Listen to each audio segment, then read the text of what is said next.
नमस्कार, मैं Rakesh Kumar, assistant professor भगवान आदिनाथ कॉलेज ललितपुर से बीएड सेकेंड ईयर का फर्स्ट पेपर पढ़ रहे हैं हम लोग। भारतीय शिक्षा के ऐतिहासिक परिप्रेक्ष्य, इसका सेकेंड यूनिट चल रहा था और सेकेंड यूनिट में हम लोग जो है कल तक वर्धा योजना 1937 पढ़ा था और आज हम लोग चर्चा करेंगे सार्जेंट योजना 1944। वर्धा योजना के बाद 1 सितंबर 1939 से 2 सितंबर 1945 तक द्वितीय विश्व युद्ध का दौर चलता रहा। सभी देश किसी न किसी गुट में शामिल रहे और इस विश्व युद्ध में प्रत्यक्ष या अप्रत्यक्ष रूप से इसमें शामिल रहे, जिससे शिक्षा की व्यवस्था पूरी रूप से ठंडी पड़ गई, ठप हो गई। तो ऐसे में उस समय 1944 में कैब के अध्यक्ष सर जॉन सार्जेंट महोदय थे। Cab central advisory board of education या हिंदी में इसको केंद्रीय शिक्षा सलाहकार परिषद कहा जाता है। तो उन्होंने इस शिक्षा को आगे चलाने का जिम्मेदारी ली और इसकी अध्यक्षता करते हुए शिक्षा की एक नई योजना इन्होंने बनाई और उस योजना को सार्जेंट प्रतिवेदन या सार्जेंट योजना या सार्जेंट शिक्षा योजना भी कहा जाता है। इस प्रतिवेदन को इन्होंने 12 खंडों में प्रस्तुत किया और इन्होंने बताया कि इस योजना को पूरा होने में 310 करोड़ रुपए की राशि की आवश्यकता पड़ेगी और इसे पूरा करने में 40 वर्षों का समय लग सकता है। ये उनकी सार्जेंट महोदय की इस योजना से संबंधित थोड़े से उनका विचार था। अब हम लोग चर्चा करेंगे सार्जेंट योजना के सुझाव क्या थे, रिकमेंडेशन क्या थी। तो उनकी रिकमेंडेशन में सबसे पहले रिकमेंडेशन में बताया कि उच्च शिक्षा और उच्च तकनीकी शिक्षा की सारी जिम्मेदारी केंद्र सरकार को लेनी चाहिए और इसके अलावा जितनी भी शिक्षा व्यवस्था है उसकी जिम्मेदारी प्रांतीय सरकारों को अपनी जिम्मेदारी उठानी चाहिए। दूसरा पॉइंट उन्होंने कहा कि पूरे देश में शिक्षा व्यवस्था की जिम्मेदारी के लिए एक शिक्षा विभाग की स्थापना करनी चाहिए और पूरे देश में एक ही प्रकार की शिक्षा व्यवस्था लागू होनी चाहिए।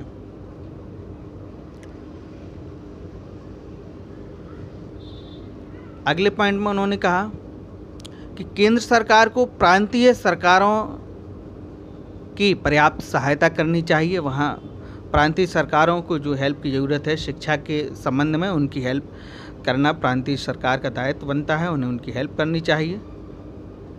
अगले पॉइंट में उन्होंने कहा कि केंद्रीय शिक्षा सलाहकार परिषद cab central advisory board of education के दायरे, जिम्मेदारियां और कार्यक्षेत्र और अधिक विस्तृत करना चाहिए, इसको बढ़ाना चाहिए कि जिससे ये अपनी जिम्मेदारियों को, अपने नियमों को, अपनी शिक्षा विभाग की अपनी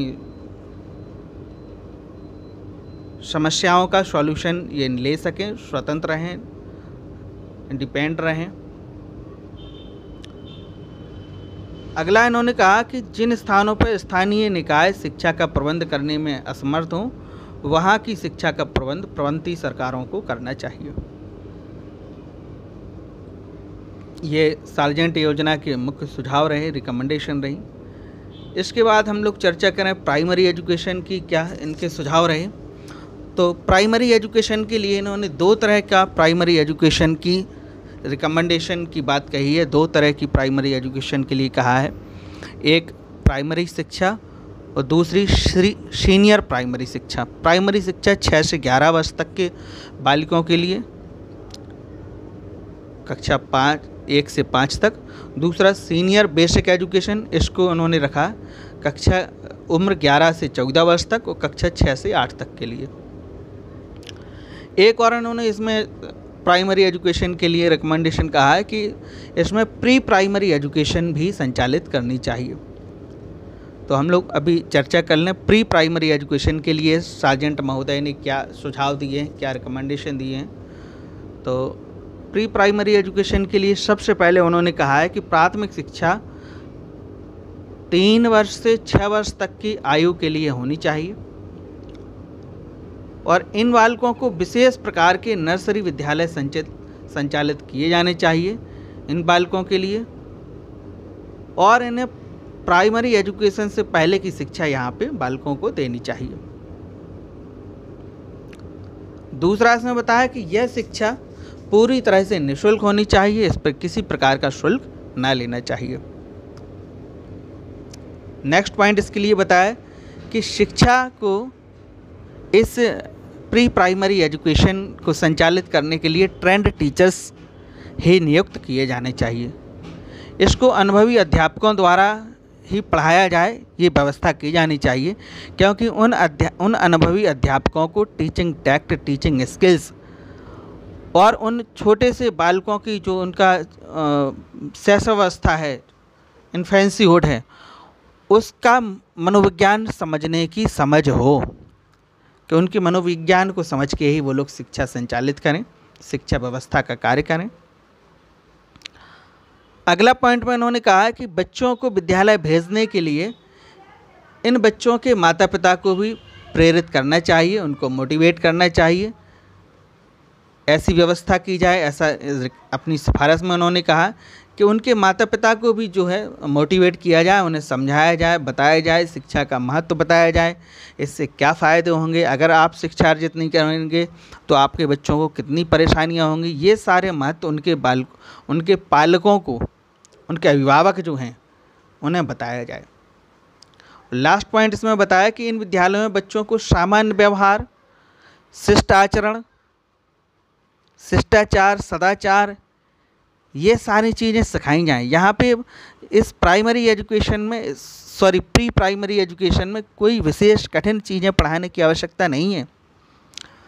उन्होंने कहा कि बालक सिर्फ विद्यालय में आना जाना ही सीखे, वो उनको बैठना सीखे, व्यवहार करना सीखे, सामान्य सी चीज़ें, सामान्य सी बातें उसको सिखाई जाएं, जिससे वो विद्यालय की ओर अट्रैक्ट हो, विद्यालय से जुड़ सके। उसको ये छोटी छोटी सी चीज़ें इसको सिखाई जाएं।